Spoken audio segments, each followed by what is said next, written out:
Welcome friends. Paschimbanga সরকারের finance department থেকে একটি মেমোরান্ডাম জারি হয়েছে। আমরা জানি সবাই যে বিধানসভা নির্বাচন দুটি ধাপে হবে, 23শে এপ্রিল এবং 29 এপ্রিল। সে বিষয়ে ওই দিনগুলি, ভোটের দিনগুলি অর্থাৎ যে ছুটি থাকবে সে বিষয়ে বলা হয়েছে। আমি আসি বিস্তারিতভাবে। 2 নম্বর সিরিয়ালে বলা আছে যে লেবার ডিপার্টমেন্ট কী করবে, সব কমার্শিয়াল এবং ইন্ডাস্ট্রিয়াল এস্টাবলিশমেন্টগুলোতে, বিশেষ করে চা গার্ডেনের সঙ্গে বা চা বাগানগুলোর সঙ্গে যে সমস্ত কর্মচারী যুক্ত, তাদের জন্য পেড হলিডে, যে সমস্ত দিনে তাদের নির্বাচন আছে সেই দিনে তাদের যাতে ভোটটা সঠিকভাবে তারা দিতে পারেন, তার জন্য তাদেরকে সবেতন হলিডে প্রদান করার জন্য labour department necessary instruction issue করবে। 3 নম্বরে বলা হচ্ছে যে এমন অনেক ক্ষেত্রে দেখা যায় যে কিছু কিছু কর্মচারী একটা কনস্টিটিউয়েন্সিতে বিধানসভা কেন্দ্রে থাকেন, কিন্তু তিনি অন্য কোনো কনস্টিটিউয়েন্সির আন্ডারে কোনো অফিসে কর্মরত।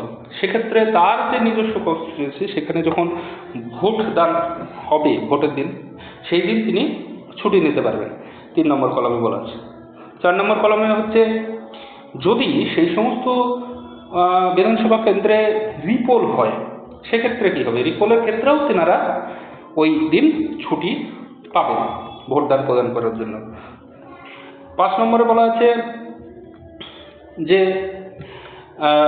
যেখানে যেসব ক্ষেত্রে দেখা যাবে যে পোলিং দিন বা ভোটের দিন যখন একবারে লাস্ট অবধি ভোট চলছে, মানে সন্ধ্যা পর্যন্ত, রাত অবধি গড়িয়ে যাচ্ছে ভোট প্রদান, সেক্ষেত্রে অনেক সময় দেখা যায় পোলিং পার্সোনেলরা, তাদের পক্ষে খুব সমস্যা হয়ে যায় যে পোলিং পার্সোনাল দিনে দিনে তারা রিলিজ পান না বা পরের দিন গিয়ে তাদের অফিস অ্যাটেন্ড করতে তাদের সমস্যা হয়। সেক্ষেত্রে সেই সব ক্ষেত্রে তেনারা 24শে এপ্রিল মানে পরের দিন প্রথম দফার ক্ষেত্রে এবং দ্বিতীয় দফার ক্ষেত্রে 30শে এপ্রিল তারা স্পেশাল লিভ পাবেন।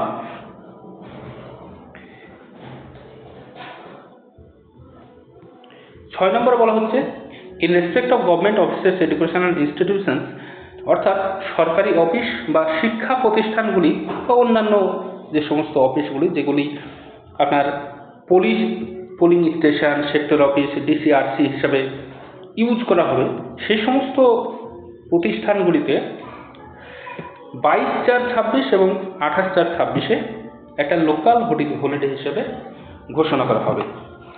এই ছিল আজকের ছুটির বিষয়ে মেমোরান্ডাম। ধন্যবাদ, ভালো থাকবেন।